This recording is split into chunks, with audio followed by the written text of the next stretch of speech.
एक भक्त था पुरी में, जिनका नाम था सार्वभौम पंडित। सार्वभौम पंडित से चैतन्य महाप्रभु ने एक दिन कहा, हे श्रीपाद, आप मुझे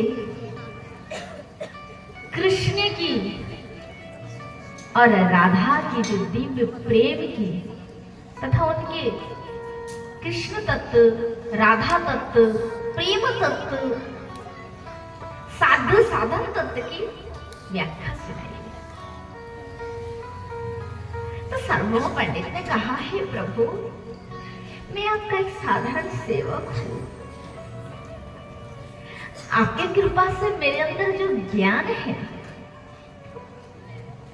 वेद का ज्ञान है, उपनिषद का ज्ञान है, किंतु रस ज्ञान, रसज्ञ में नहीं हूं। रस शास्त्र के विषय में मैं बहुत पीछे हूं। तो इसीलिए प्रभु आप एक काम कीजिए, आप दक्षिण में चले जाइए। दक्षिण में गोदावरी के तट पे एक नगर है, विद्यानगर, और उस नगर में राय रमानंद कह के परम भक्त निवास करते हैं। उन्हीं के पास जाइए। वे बड़े ज्ञानी है, बड़े पंडित है, बड़े रसज्ञ है। आपके मन के सारे प्रश्न का उत्तर वे ही दे देंगे।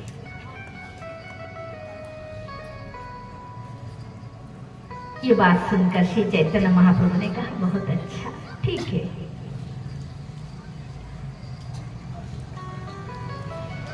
तब श्री चैतन्य महाप्रभु क्या किए हैं, वही पूरी से वे दक्षिण यात्रा की।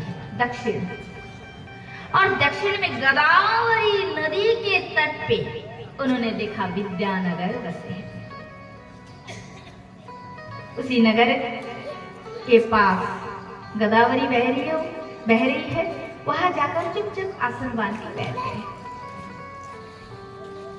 इतने में वहां राय रमानंद जी उस गोदावरी में स्नान करने आए हैं।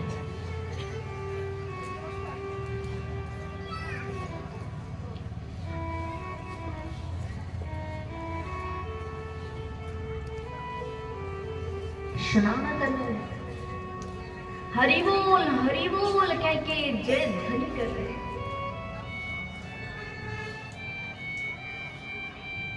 यह देखकर ही चैतन्य महाप्रभु समझ गए कि यही वो राय रमानंद पंडित है। किंतु उन्होंने उनके पास जाकर कुछ कहा नहीं, चुपचाप बैठे हैं। इधर राय रमानंद जब दूर से महाप्रभु का दर्शन किया, सारे शरीर से दिव्य प्रकाश ज्योति निकल रहे हैं। दिव्य छटा, मुख पे अलौकिक प्रभाव में देखिए तो माए साक्षात नारायण की जैसी प्रकाश। यह देखकर उसी समय राय रमानंद रह नहीं पाए, झटपट वस्त्र आदि धारण करके महाप्रभु के पास चले गए और जाकर प्रणाम किए। चैतन्य महाप्रभु ने कहा, महाराज, आपको देखकर लगता है कि आप राय रमानंद पंडित कहते हैं, प्रभु साक्षात नारायण है आप क्या और किसी चीज का अनभिज्ञता हो सकते हैं क्या? आप तो सब जानते हैं ईश्वर है। प्रणाम किए, प्रभु मैं धन्य हो गया आपका दर्शन पाकर। मेरा सौभाग्य का उदय हुआ, इसलिए आपका आगमन हमारे नगर में हुए। महाप्रभु ने कहा, राय मैं पूरी धाम से आया हूँ। सर्व पंडित जी ने तुम्हारा बारे में बताया कि तुम विशेष ज्ञानी हो, शास्त्र ज्ञान का बोध है तुम्हें, तो तुम्हारे पास आया कुछ सुनने के लिए, कृष्ण कथा हरि कथा सुनने आया। तब राय रामानंद दीन भाव से कहा, प्रभु मैं कहा अज्ञानी, क्या जानता हूँ, मुझे क्या ज्ञान है शास्त्र का, कुछ भी नहीं। एक चीटी होता है ना, जानते चीटी, काले कलर, एक चीटी चीनी के पर्वत के ऊपर चला जाए और एक चीनी का टुकड़ा उठाकर अगर चेटा ये कह दे कि मैं पूरा चीनी का पहाड़ उठा लिया, वो सोचता है, चेटा क्या सोचता है, एक चीनी का टुकड़ा में उठाकर वो सोचता है कि मैंने पूरा पर्वत उठा लिया, किंतु ये नहीं है ना। इसलिए शास्त्र ज्ञान जितना भी जानो तुम ये नहीं कह सकते कि मैं सब ज्ञान को, शास्त्र का सारा ज्ञान मैंने प्राप्त कर लिया। जितना भी जानो उतना ही कम है। समुद्र का जल अगाध है, जितने गागर में भरते जाओगे उतना ही समुद्र का जल दिखता जाएगा। समुद्र में नदी 1000 मिलने से समुद्र का जल बढ़ता नहीं है, और ग्रीष्म ऋतु में कितना भी धूप जल में गिरे समुद्र का जल कभी घटता नहीं है, कम नहीं होता है।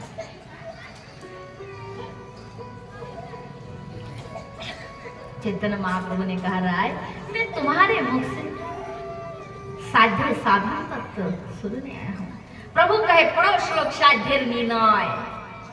हे राय मुझे साध्य तत्व का पाठ सुनाओ। तो राय रामानंद कहते हैं, महत कृपा बिनु कोनो कार्य जो सिद्ध न हो,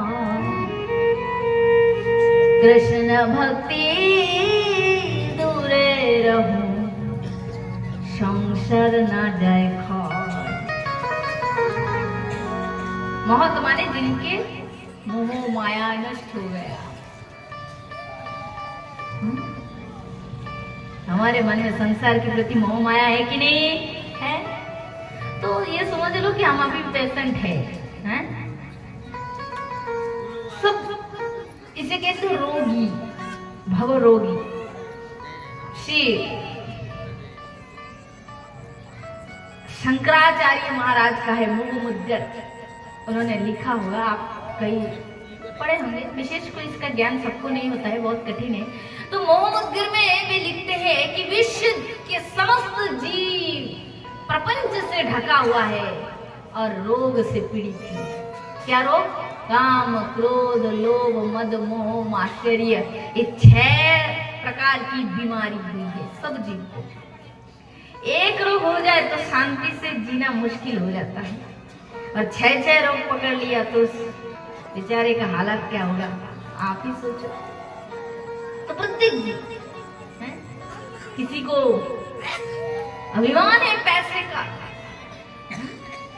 धन का, बड़ा दिखाता है, बस इतना है, ये है, वो है, गाड़ी है, फलाना है, ठिकाना है। किसी को रूप का गर्व है, किसी को पद का गर्व है, किसी को क्रोध बहुत ज्यादा आ जाता है, बातों बातों में गुस्सा आ जाता है। कोई कामना की पेशेंट है तो कोई लोभ के पेशेंट है, कोई मोह में व्याधिग्रस्त हो रहे हैं। तो विश्व प्रपंच सब व्याधि से पीड़ित है, पर महत्व से कहते हैं जिसके किसी प्रकार का रोग अब शेष नहीं रहा है, खत्म हो गया। महत कृपा बिनु कोनो कार्य सिद्ध ना হয়, कृष्ण भक्ति दूरे रहु संसार ना যায় घर। महंतेर स्वभाव तालिते पामोर, कृष्ण भक्ति दूरे रहु संसार ना যায় घर। महंतेर स्वभाव तालिते पामोर, निज कार्य नहीं तो वो जान परो घर। तो राय कहे आइला जदि पामर तारिते दिन पास छात्र ही करो मार्जन तबे यदि शुद्ध है मोर दुष्ट। राय रामानंद कह रहे हैं चैतन्य महाप्रभु से, प्रभु राय कहे आइला यदि पामर तारिते दर्शन मात्र शुद्ध ना है मोर दुष्ट चित्ते दिन पास छात्र ही करो मार्जन तबे यदि शुद्ध है ये दुष्ट मन।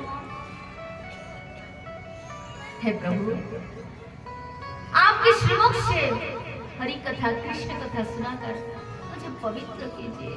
मैं अधम हो, अज्ञानी हो, विषय माया में फंसा हो, अति दुखी हो, पीड़ित हो। भगवान कहते क्या कहते हो तुम राय? मैं तुम्हारे मुख से सुने यार, तुम मुझे उल्टा फंसा रहे हो। नहीं नहीं मैं कोई भगवान नहीं हूँ। अरे मैं तो साधारण एक सन्यासी हूँ। भगवान माया बहुत फैलाते हैं अपने भक्त के सामने। तो प्रभु का ये सब नहीं चलेगा। तुम सुनाओ मुझे राय, मैं पूरी से बहुत दूर से आया हूँ साध्य साधन तत्व समझने के लिए। प्रभु का पड़ोस साध्य नहीं है राय, मनमानी बात नहीं सुनूंगा। शास्त्रों अनुसार मुझे साधन और साध्य तत्व बताओ। तो प्रभु कहे पढ़ो श्लोक साध्य निर्णय, राय कहे स्वधर्म आचरणे विष्णु भक्ति है। आज जो आप लोग ये सुन रहे इसे कहते हैं राय रामानंद चैप्टर, जिसमें 10 स्टेप मतलब सीढ़ी रहते हैं। किस लिए रहते हैं? भगवान तक पहुंचने के लिए। जैसे एग्जाम्पल, जैसे महाविद्यालय मतलब कॉलेज, ठीक? महाविद्यालय मतलब कॉलेज। कॉलेज में महाविद्यालय में पढ़ने के लिए 1 से 10 तक कंप्लीट करना पड़ता है। ठीक है, ठीक है, समझ में आ रहा है? अच्छा 1 से 2 10 तक नहीं पढ़ेंगे वो कॉलेज जा सकता है? कभी नहीं। ठीक? तो 1 2 करके 10 तक पूरा पास होना है। खाली क्लास में जाने से नहीं, पास होना पड़ेगा, अच्छा मार्क लाना पड़ेगा। तो महाविद्यालय में जाओ, पढ़ाई करो, वहां भी सक्सेस में सफलता लाभ करो। तो उसी प्रकार भगवान तक, ईश्वर तक पहुंचने के लिए यहाँ राय रामानंद जी ने संसारी गृहस्थ मनुष्य के लिए 10 साधन स्टेप बताया। कितना? 10। ये 10 स्टेप जो एक एक करके ठीक ठीक पालन करेगा तो वो भगवान तक अपने पहुंच जाएगा। उसे क्या कहते हैं? जो 10 स्टेप है, सीढ़ी है, उसे कहते हैं साधन। असाध्य उस 10 स्टेप को परिश्रम करके उस लेवल को पार करने के बाद जो आप पाओगे देन उसे कहते हैं साध्य। ठीक? पहले बार सुनने से थोड़ा कठिन लगता है, जब 2-4 बार सुनेंगे ना यही कथा तो धीरे धीरे एकदम सरल हो जाएगा। किंतु सुनना है और डायरेक्ट चैतन्य चरितामृत से आप पढ़ोगे तो कुछ समझ नहीं आ सकता, क्योंकि शास्त्र से लेना बहुत कठिन है। साधारण जो मनुष्य है वो शास्त्र से पढ़कर ज्ञान को ग्रहण नहीं कर सकते। जिस प्रकार सार ग्रही भ्रमर फूल के मधु को हम और आप उठा सकते हैं, फूल की सुंदरता नष्ट हो जाएगा, फूल बिखर जाएंगे। किंतु सार ग्रही भ्रमर आएंगे, फूल कुछ भी उसके एक अंग भी, उसके एक माने टुकड़े भी नष्ट नहीं होंगे। कोमल से कोमल फूल जैसे तैसे रहेंगे और धीरे से उसके ऊपर बैठकर उसके मधु को धीरे से उठा लेते हैं। तो जो ज्ञानी होते हैं, जो विद्वान होते हैं, पंडित होते हैं, जिनको भगवान की शक्ति दान देते हैं, वो शास्त्र में सार ग्रही उठाकर साधारण मनुष्य के सामने उसको पेश करते हैं, रखते हैं, जो भी कहिए। तो राय रामानंद ज्ञानी थे, वो शास्त्र का सार उठाकर हम सब मनुष्य को दान किए हैं।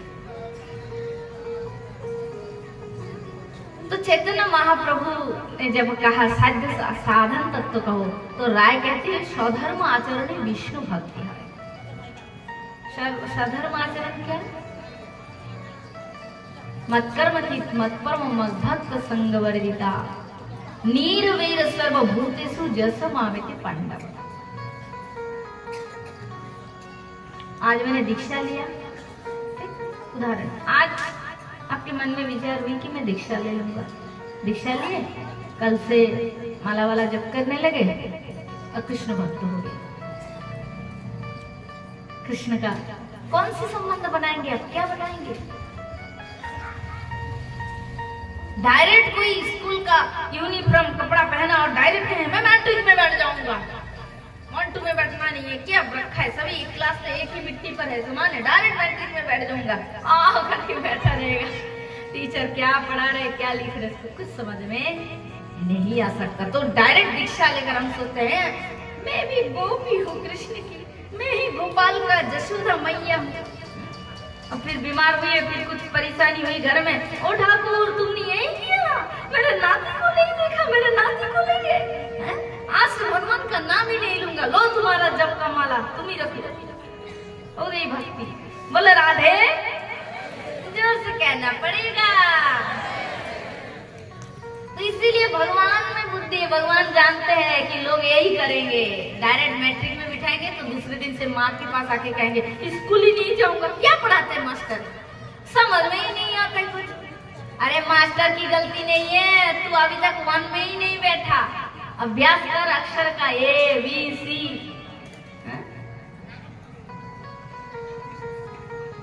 इसीलिए 1 से 100 होता है, 100 से कभी 1 नहीं होता है।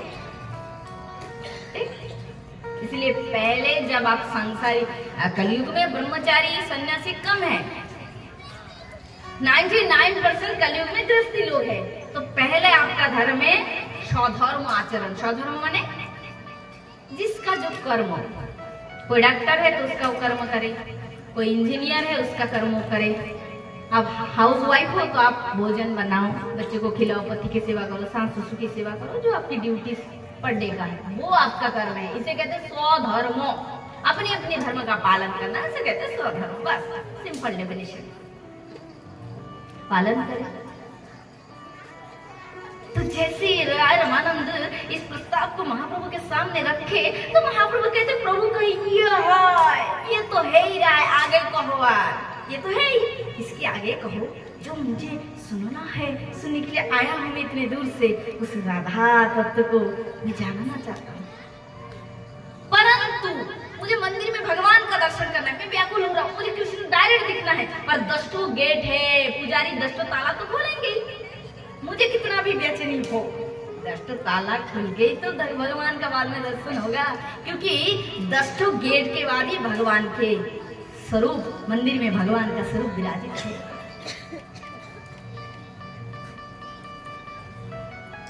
तो प्रभु कहे ये है, आगे कहो। राय कहे कृष्ण कर्मार्पण यही साध्य सार। कृष्ण कर्मार्पण माने तुम सब कर्मों तो कर रहे हो, हम सब कर्म तो कर रहे हैं, किंतु क्या सोचकर कर रहे हैं? मेरा कर्म, ये घर मेरा है, संसार मेरा है, सब कुछ मेरा है, मेरे परिवार के लिए मेरा काम है, मैं कर रहा हूँ। इससे जीव को माया बांध लेती है। इसलिए जब आध्यात्मिक पथ में जीव चलते हैं, अपना मंगल चाहते हैं, कल्याण चाहते हैं, तो उसका कर्तव्य है कि स्वधर्म का पालन करते करते, कर्म करते करते, उस कर्म को अपना कर्म नहीं बल्कि भगवान का कर्म समझकर करना चाहिए। मत कर्म के मत कर्म मत भक्त संग वर्जिता, भगवद गीता। भगवान कहते हैं कि देख अर्जुन, मनुष्य जब मेरा कर्म समझकर कर्म करता है ना, तो माया जाल में उतर जाता है। ये संसारिक विश्व यज्ञ है, प्रत्येक जीव मेरा ही कर्म कर रहे हैं। इसीलिए तू अपने कर्म को मेरे चरणों में अर्पण कर दे। हे प्रभु, मैं जो भी करता हूँ तुम्हारा काज करता हूँ, तुम्हारे कर्म करता हूँ। আমার বলতে প্রভু আর কিছু নাই, তুমি আমার মাতা পিতা, তুমি বন্ধু ভাই, ধন জন গৃহ তোমার বলিয়া রক্ষা করি আমি মাত্র সেবক হইয়া। তাই ভালো মন্দ নাহি জানি, সেবা মাত্র করি তোমার সংসারে আমি विषय प्रहरी। जैसे किसी मतलब कार्यकर्ता, सरकार के जो कार्यकर्ता होते हैं ना, बहुत प्रकार के ड्यूटी करते हैं। जैसे कोई डॉक्टर हो, कुछ भी हो, पुलिस हो, टीचर हो, तो भगवान जिस प्रकार सरकार की तरफ से वो अच्छा पढ़ाई करे तो उनको नौकरी मिलता है। फिर जब 60 वर्ष हो जाता है तो क्या होता है, रिटायर्ड हो जाता है। होते कि नहीं जानते हैं, रिटायर्ड हो जाते हैं। तो उसी प्रकार भगवान ने हमें दुनिया में लाया है, एक सेवा दे ले, तू डॉक्टर बन के मानव सेवा कर, उसके बदले पैसा मिलेगा, तेरे जीवन भी चलेगा। तू जा साधु बन के सब घर घर द्वार जाकर कृष्ण कथा कह के जीव कल्याण कर। एक एक को ड्यूटी देते भगवान। ये हमारा कर्म नहीं, भगवान ने हमको दिया है ये सेवा, तो उनके चरणों में अर्पण करना है। प्रभु ये आपका ही दिया हुआ है, मैं तो आपका सेवक हूँ। इसे कहते कृष्ण कर्मार्पण। अपने कर्म को भगवान का कर्म मानकर करो। जब इस प्रकार राय रमानंद ने कहा है तो महाप्रभु सुन के खूब आनंदित हुए और महाप्रभु कहते प्रभु कहे ये होय आगे कहोवा। राय ये तो है आगे कहोवार, प्रभु कहे ये होय आगे कहोवार। राय कहे स्वधर्म त्याग यही साधुषा। स्वधर्म त्याग माने अब भगवान को कर्म तो अर्पण किया, प्रभु तुम्हारा कर्म है, और अंत में खुद को भी अर्पण कर देना है। भगवान मैं जो सेवा कर रहा हूँ, देखो मंदिर की पूजा ही खाली भगवान की सेवा नहीं। ध्यान दीजिए बातों में, बहुत हम लोग गलती कर देते हैं। मंदिर की पूजा ही केवल भगवान की सेवा नहीं, संसार के प्रत्येक नेक से किया हुआ, सच्चे मन से किया हो प्रत्येक कर्म भगवान की सेवा है। अगर कोई ड्रेन साफ कर रहे हैं, भुड़ंगी है, तो वो भी भगवान की सेवा कर रहे हैं, क्योंकि वो जात से वो है, उसका कर्म है। कोई चांडाल है, वो जन्म से है, उसका कर्म कर रहे हैं। तो प्रत्येक मनुष्य कर्म कभी छोटा नहीं होता अगर साफ मन से किया जाए। प्रत्येक कर्म भगवान का कर्म है। अगर झाड़ूदार वाले सुबह सुबह रास्ता साफ न करते, पथ को शुद्ध न करते, तो हजारों लोग शांति से कभी उस पे चल न पाते। तो उसकी सेवा को भी महत्व दीजिए। हम लोग बड़े काम को महत्व देते हैं, अरे बड़े मंत्री आ रहे, ये आ रहे, वो आ रहे, फलाना ठिकाना ये करते हैं। बस जो झाड़ू कर रहे, ब्रांड की सफाई कर रहे, वो अगर इतना सुंदर करके साफ न करता तो हजारों लोग, वो मंत्री भी इतनी शांति से उस पथ से चल ना पाते। बोलो राधे, जोर से कहिए। इसलिए भगवान कहते हैं प्रत्येक कर्म मेरा कर्म है, बस जीव को अर्पण करना है ना। मैं जो भी कर रहा हूँ तेरा कर रहा हूँ, तुम्हारा कर रहा हूँ। और ये करते करते थोड़ा सा और आगे बढ़ जाए और ये करे कि कर्म के साथ साथ खुद को भी मेरे चरणों में निवेदन कर दे। हे प्रभु केवल कर्म नहीं, मैं भी तुम्हारा हूँ। ये विश्व परिवार सकली तुम्हार, ये विश्व परिवार সকলি তোমার, তাই আমিও তোমার নাথ। তাই জীবনে মরণে শয়নে স্বপনে রেখো হে তোমার সাথ। ये विश्व परिवार সকলি তোমার,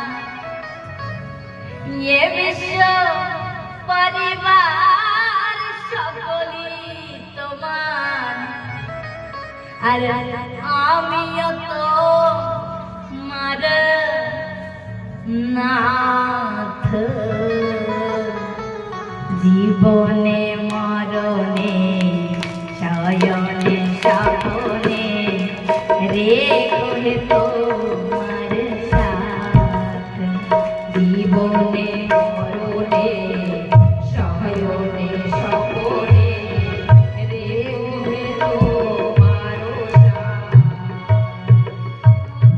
আরে বিশ্ব পরিবার সকলি তোমার, বিশ্ব পরিবার সকলি তোমার, আমিও তোমার নাথ। জীবনে মরণে শয়নে স্বপনে রেখো হে তোমার সাথ। জীবনে মরণে শয়নে স্বপনে রেখো হে তোমার সাথ। আর বিশ্ব জুড়িয়া রহিয়াছ যদি, বিশ্ব জুড়িয়া রহিয়াছ যদি, বিশ্ব জুড়িয়া রহিয়াছ যদি, রেখেছ কেন আঁখি ঢাকিয়া আমার অন্ধ নয়নে দেখে না তোমার। দাও হে বন্ধন খুলিয়া আমার অন্ধ নয়নে দেখে না তোমার। দাও হে বন্ধন খুলিয়া। হরে কৃষ্ণ হরে কৃষ্ণ, ও কৃষ্ণ কৃষ্ণ হরে হরে, হরে রাম হরে রাম, রাম রাম হরে হরে। কৃষ্ণ হরে কৃষ্ণ, কৃষ্ণ হরে হরে, হরে রাম হরে রাম, রাম রাম হরে হরে। হরে কৃষ্ণ হরে কৃষ্ণ, ও কৃষ্ণ কৃষ্ণ হরে হরে, হরে রাম হরে রাম, রাম রাম হরে হরে। কৃষ্ণ হরে কৃষ্ণ, কৃষ্ণ কৃষ্ণ হরে হরে, হরে রাম হরে রাম, রাম রাম হরে হরে।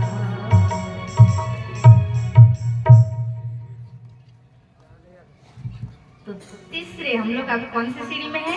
10 सीढ़ी मैंने बताई पहले, तो थर्ड नंबर पे है ना? तो थर्ड नंबर है क्या? हाँ? स्वधर्म, माने खुद को भी भगवान के चरणों में निवेदन कर देना। हे प्रभु, सब कुछ तुम्हारा, मैं भी तुम्हारा हूँ। আমি আমার না রহিনু আর, আমি কেবল এখন তোমার হইলাম। আমি তো আমার না রহিনু আর, এখন কেবল হইল আমি তোমার। तो हे प्रभु, मतलब मैं सिर्फ तुम्हारा हूँ। आत्म अशोक अभय अमृत आधार তোমার চরণদ্বয়, তাহা এখন শরণ লিয়া ছাড়িনু ভবের ভয়। আত্মনিবেদন তুই পদে করি হইলাম পরম সুখী। দুঃখ দূরে গেল चिंता न रहिलो चौदिके आनंद देखी। तो जब आत्मनिवेदन की चर्चा सुनाई राय रामानंद ने, तो महाप्रभु कहते हैं, राय तुमने बड़ा सुंदर व्याख्या किया। क्योंकि जीव जब तक खुद को भगवान के चरण में समर्पण नहीं करेंगे तो भक्ति आगे नहीं बढ़ेगी। प्रभु कहे यह है, आगे कहो आर। राय कहे ज्ञान मिश्र भक्ति साधुषा। ज्ञान मिश्र माने जिस भगवान को मैं निवेदन कर रहा हूँ वो कौन है? एक माटी की मूर्ति है, ईट पत्थर का पुतला है? नहीं, उस भगवान को भी जानो कि वो कौन है, क्या है उसकी शक्ति। तो शास्त्र कहते हैं, वेद कहते हैं, एकादेव सर्वभूतेषु गुणः सर्वव्यापी सर्वभूत अंतरात्मा कर्माधिकारी साक्षी चेता सनातनम निर्गुणश्च केवलम। निर्गुण तत्व है, माया से परे है, तुम्हारे अंदर बैठे, डरो उनसे, मानो उनको। कर्तुम अकर्तुम ईश्वर, सब कुछ कर सकता है। कैसे कर सकता है? उसकी इतनी शक्ति है, वो गूंगा को भी वक्ता बना सकता है। मूकं करति वाचलं पंगुलंघयितं गिरि यत्कृपातमहं वन्दे परमानंद माधव। उसकी ऐसी कृपा है, उसकी ऐसी शक्ति है कि वो चाहे कुछ भी कर सकते। ईश्वर करता है, सदाचित आनंदमय है वो। हमारे जैसे रक्त मांस का शरीर भगवान का नहीं है। भगवान का शरीर दिव्य है, नित्य है, चिन्मय है, शाश्वत सनातन अविनाशी अजर अमर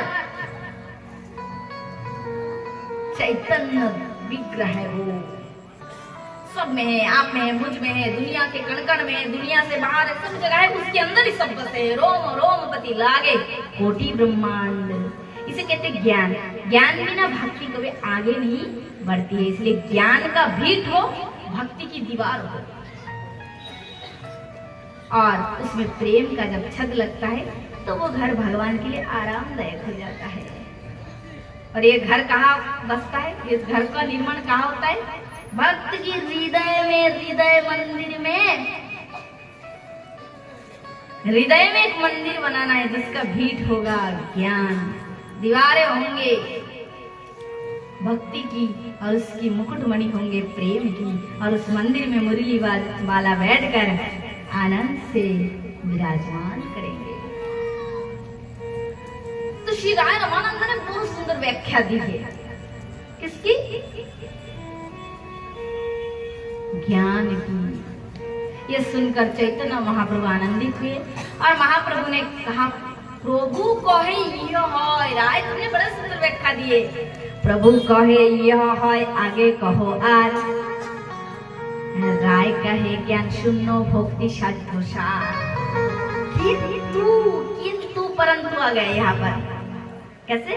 मैं भगवान जो है, भगवान वो भगवान ब्रह्मांड की अधिपति है, ईश्वर तत्व है, अनंत ब्रह्मांड की राजा है। ये ज्ञान अगर मन में होगा तो भगवान को प्रेम नहीं कर पाएंगे। यशोदा माँ को अगर ये ज्ञान होता कि कृष्ण स्वयं ईश्वर है तो कभी कान पकड़ पाते, मार पाते, चुम्बन कर पाते? अरे वो तो नारायण है, उसको चुम्बन कैसे करूं भैया, उल्टा पलटा हो जाएगा, पाप लग जाएगा। वसुदेव जी और देवकी में ये ज्ञान था कि कृष्ण नारायण है, किंतु यशोदा और नंद बाबा को अगर कोई भूल में भी कह दे कि तुम्हारा पुत्र नारायण है तो वे हंसते हैं। चोरी करता है, माखन बढ़ाया नारायण, ये तो हमारा बेटा है, हमारा लल्ला है। बोला राधे, जोर से कहिए ना। तो इसे ही कहते हैं वात्सल्य रस। वात्सल्य माने क्या है? दिमाग में कोई 1000 बार घुसा दे कि कृष्ण भगवान है, जो घुसेगा ही नहीं, ये चीज समझेगा ही नहीं, इसे कहते वात्सल्य प्रेम, ब्रज प्रेम। तो ये जो ब्रज प्रेम, इसके लिए और एक सीढ़ी है ज्ञान शून्य भक्ति। प्रभु कहे यह है, आगे कहो राय कहे प्रेम भक्ति सर्वसाधुषा। प्रभु कहे यह है, आगे कहो राय कहे दास्य प्रेम सर्वसाधुषा। भगवान देखिए ज्ञान में क्या है, भक्तों उसको ये ज्ञान रहता है कि मैं ज्ञानी हूँ। जब देखिएगा जिस मनुष्य, कोई भी मनुष्य यदि ज्ञान ज्यादा अर्जन करता है ना, तो उसके मन में ये भाव हर समय मतलब उठता रहता है, उसके ज्ञान के सागर से एक लहर उठता रहता है कि मैं तो ज्ञानी हूँ, मैं तो इतना जानता हूँ, इतना मुझे ज्ञान है। ये एक उसका अभिमान का जो क्या मतलब अभिमान का एक भाव उसके मन से उठता रहता है। ठीक, तो शास्त्र कह रहा है जो ज्ञानी होकर मन में हर समय ये भाव बनाए रखता है कि मैं तो ज्ञानी हूँ, मैं तो सब जानता हूँ, वो वास्तविक ज्ञानी नहीं है, वास्तविक ज्ञानी नहीं है। कलश में, ये जो कलश आप रखे ना, कलश में देखिएगा यदि पानी जल थोड़ा कम रहे ना, तो उसको कमर में ऐसे रख के चलेंगे तो उसमें पानी हिलता है, पानी हिलता है और आवाज होता है, हिलता रहता है पानी। क्यों? क्योंकि कलश में पानी बहुत कम है, आधा है अथवा कुछ कम है, 95% है, 5% भी कम है तो वो तो कम ही है ना, 100% तो नहीं। इसलिए पानी आवाज करता है, हिलता है जोर जोर से। जैसे चलते हो कलश लेकर तो हिलने लगता है। और अगर कलश में पानी पूरा भरा रहे तो कितनी भी तीव्र गति से भी चलोगे वो हिलेगा नहीं, एकदम समान रहेगा, है ना, आवाज नहीं करेगा, हिलेगा नहीं, छिटकेगा नहीं आपके मुंह पर। ठीक, तो उसी प्रकार जो ज्ञानी होकर यह हर समय बोध करता है कि मैं ज्ञानी हूँ, वो वास्तव में पूर्ण ज्ञानी नहीं है। जो ज्ञानी होने के बाद यही बोध करता है कि मैं कुछ नहीं जानता हूँ, कुछ नहीं जानता हूँ, मेरे में है ही क्या, जो है सब तो मेरे प्रभु का है। सागर जितना गहराई होगा उतना ही गंभीर होगा, सागर के जल जितना गंभीर होगा, गहराई में होगा उतना ही गंभीर होगा।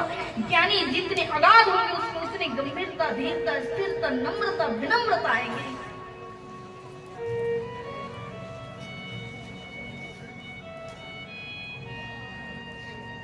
इसलिए राय रमानंद 3, 1, 2, 3, 4, 5वें में कहा ज्ञान मिश्रा, और 6वें में कह रहे ज्ञान शून्य भक्ति।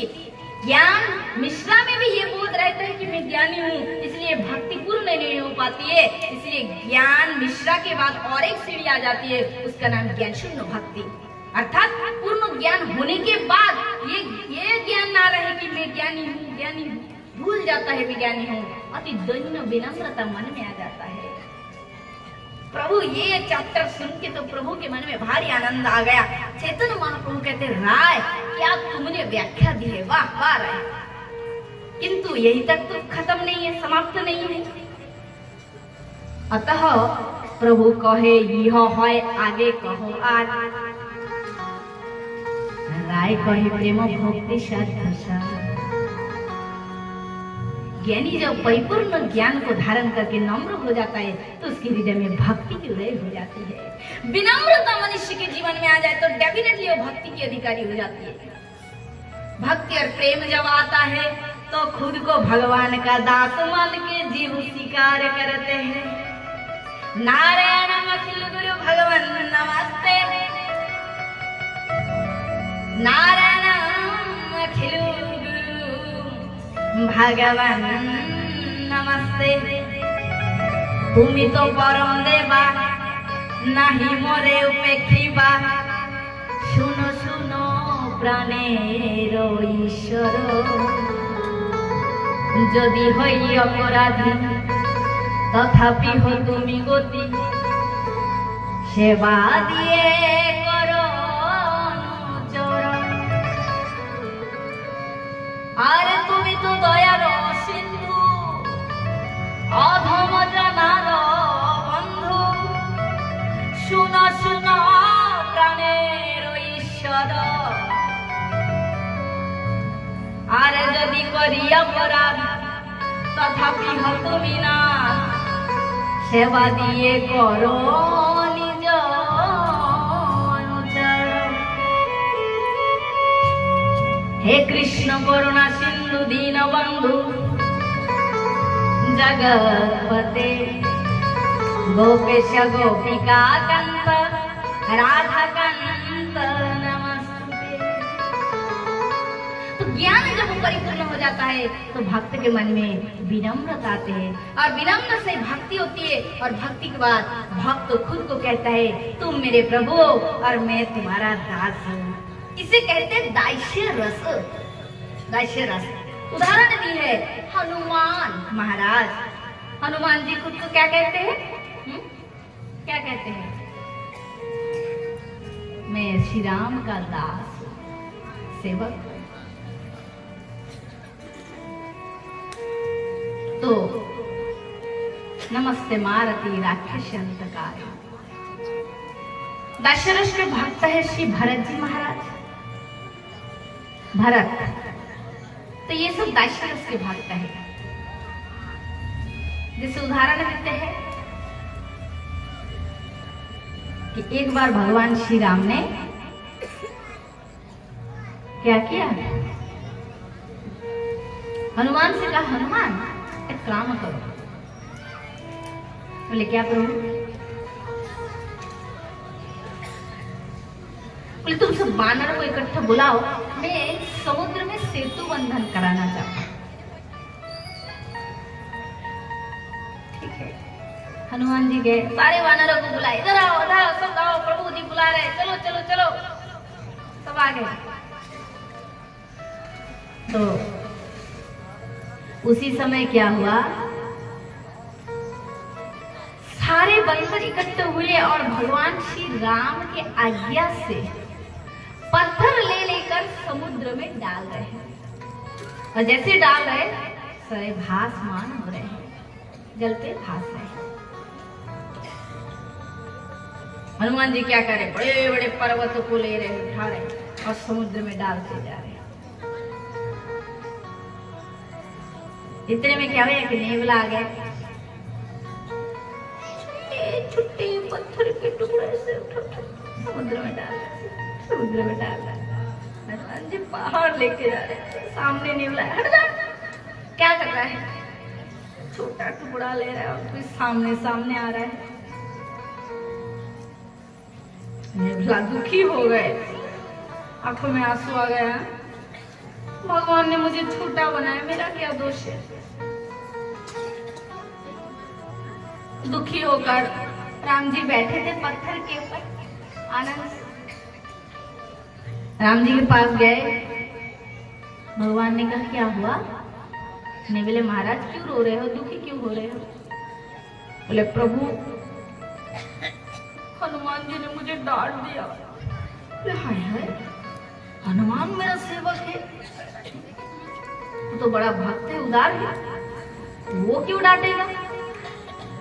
बोले नहीं प्रभु आपको मालूम नहीं, छोटा सा मेरी जितनी सामर्थ्य, आपने मुझे जितनी शक्ति दी उसी अनुसार मैं इतना छोटा टुकड़ा पत्थर उठा सकता हूँ, यही मेरे लिए पहाड़ के समान है। और हनुमान की जितनी शक्ति है उसके अनुसार उसके लिए वो पहाड़, जो हम लोग पहाड़ देख रहे हैं उसके लिए पत्थर की टुकड़ा ही है, तभी तो उठा पा रहा है, और हमारे लिए पहाड़ है। प्रभु मैं भी आपकी सेवा कर रहा था, मैं भी आपकी सेवा में मैं अपनी सेवा का भाव दान कर रहा था, चल रहा था। फिर हनुमान जी आ गए, मुझे डांट दिए, फटकार दिए।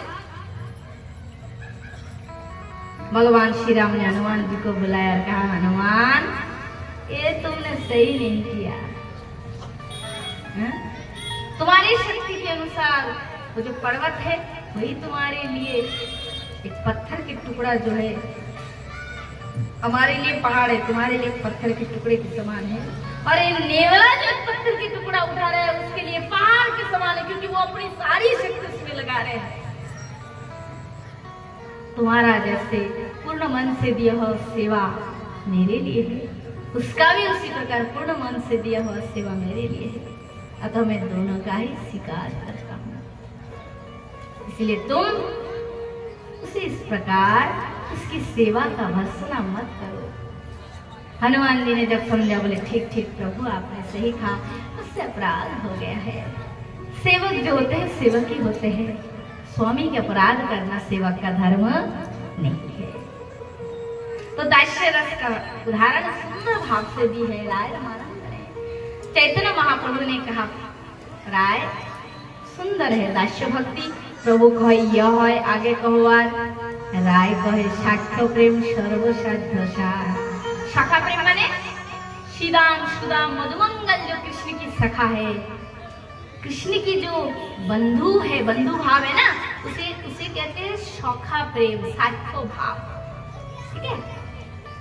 सखा शुद्ध सख्य करे स्कंदे आरोहण, तुम्हें कोनो बड़ लोग तुम्हें आमी समान। कल आप लोगों ने सुने थे ना ब्रज की लीला।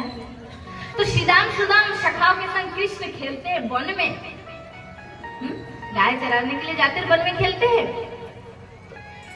कृष्ण सखाओं से कहते हैं मुझे अपने कंधे पे लेकर गोल गोल घूम, इधर से उधर लेकर घुमाओ, कंधे पे लेकर वृंदावन घुमाओ। तो सखाए घुमाते हैं। और कभी खेल में कृष्ण हार जाते हैं तो सखाए कृष्ण से कहते हैं कृष्ण तू खेल में हार गया, अतः अब तू हमें अपने कंधे पे चढ़ाकर घुमा। तो कृष्ण कहता है श्री रामा मेरे कंधे पे चढ़ेगा? तू जानता है मैं कौन हूँ? इस वृंदावन का राजा हूँ मैं, राजा नंद राय महाराज का पुत्र हूँ। तो सखा लोग कहते खेल में तुम हार गए हो कान्हा, अब कोई राजा का बेटा कहने से कुछ नहीं होगा। कन्हैया कंध पे चढ़ाता कि नहीं बोल, नहीं तो कल से तो तुझे खेल में ही नहीं लेंगे। तो कृष्ण हंस पड़ते हैं, हाँ हाँ हाँ। तब कन्हैया सखाओं के कंध पर लेकर वृंदावन का भ्रमण करते हैं। तो सखा शुद्ध करे स्कंदे आरोहण, तुम्ही कोनो बड़ लोग तुम्ही आमी समान। इसे कहते हैं सखा प्रेम। राय रामानंद ने इसकी व्याख्या दी है। तो चैतन्य महाप्रभु कहते हैं प्रभु कहे यह उत्तम, मेरा ये जो है सखा रस बड़ा उत्तम है, सुंदर है। प्रभु कहे यह उत्तम, आगे कहो आर। राय कहे वात्सल्य प्रेम सर्वसाध्य सार। वात्सल्य प्रेम माने यशोमती का जो प्रेम है। कल आपने सुना है माँ यशोदा किस प्रकार गोपाल को रस्सी बंधन की है। माता यदि रोष करी करो ए बंध, अतिहीन ज्ञान करे लालो न पालो। ये तो मेरा गोपाल है, मेरा पुत्र है। अतिहीन माने साधारण ज्ञान करते हैं भगवान में, पुत्र ज्ञान करके उसका पालन करते हैं, इसे कहते हैं वात्सल्य प्रेम। प्रभु कहे यह उत्तम, आगे कहो राय कहे कांता प्रेम सर्वसाध्य सार। আর গোপী ভাব কৃষ্ণ শোভা দেখি যত শোভা বাড়ে কত, কৃষ্ণ শোভা দেখি গোপীর শোভা বাড়ে তত। সেই গোপীগণ মধ্যে উত্তম রাধিকা, রূপে গুণে প্রেমে সৌভাগ্যতে সর্বাধিকা। राधा रानी की जो प्रेम है कृष्ण के प्रति उसे कहते हैं कांता प्रेम, कांता भाव, कांता प्रेम। इस प्रकार राय रामानंद ने चैतन्य महाप्रभु के सामने कांता प्रेम की चर्चा, यही 10 श्री है जो एक एक करके चलेगा तो अंत में गोपी भाव को प्राप्त करेगा। इस प्रकार चर्चा करने के बाद राय रामानंद कह रहे प्रभु आपके शरीर के अंदर मुझे कृष्ण का दर्शन हो रहा है। पहले देखिले तुम्हारे सन्यासी स्वरूप, एवं तुम्हारा देखी मुझे श्यामक परू, तुम्हार सम्मुखे देखी कांचन पंचालिका, तार गौर कांते तुम्हार सर्व अंग ढाका। राय रामानंद कह रहे हैं हे महाप्रभु मैं आपके अंदर कृष्ण का दर्शन कर रहा हूँ, राधा रानी को देख रहा हूँ, ये क्या है? ओहो आप स्वयं भगवान कृष्ण का अवतार है, राधा कृष्ण की युगल अवतार है। जब ऐसे राय रामानंद भगवान की माने अंतर रहस्य को जान गए तो चैतन्य महाप्रभु कहते नहीं नहीं नहीं राय, मैं कोई कृष्ण नहीं हूँ, मैं तो साधारण सन्यासी हूँ। कृष्ण तुम्हारे बहुत प्रेम হয়, प्रेमेर स्वभावे जानियो निश्चय। ये तो भक्त का स्वभाव होता है, जिसको देखता है लगता है ये कृष्ण है, ये तो मैं कोई कृष्ण नहीं हूँ। तब राय रामानंद कहता है बहुत लुका छिपी हो गए हैं, मुझसे अपने रहस्य को मत छिपाइए प्रभु। मैं जानता हूँ राधिकार भावकंती कोरी अंगीकार, प्रेम निजर शस्सा दीते कोरिया छोटा, निर्जास प्रेम व्रत करते आस्वादन, राजमार्गे भक्त लोके करिते प्रचारण, तबे हासि प्रभु तारे देखाय स्वरूप, रसराज महाभाव दुई एक रूप। देखि रामानंद হইল আনন্দে মূর্ছিত, ধরিতে না পারে দেহ পড়িল ভূমিতে।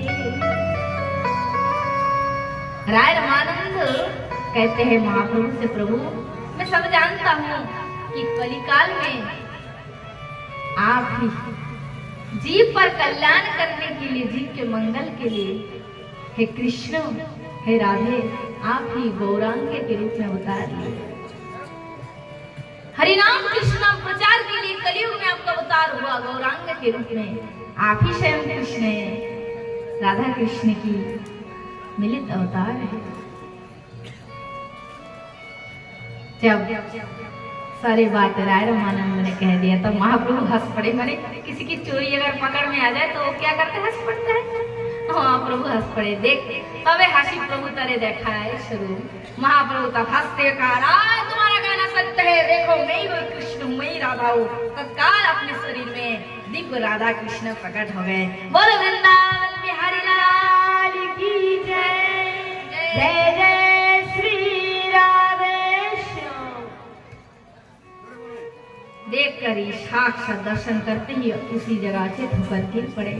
तब प्रभु उठाकर राय रामानंद को हृदय से लगा लिए। तो इससे साध्य साधन तत्व कहते हैं।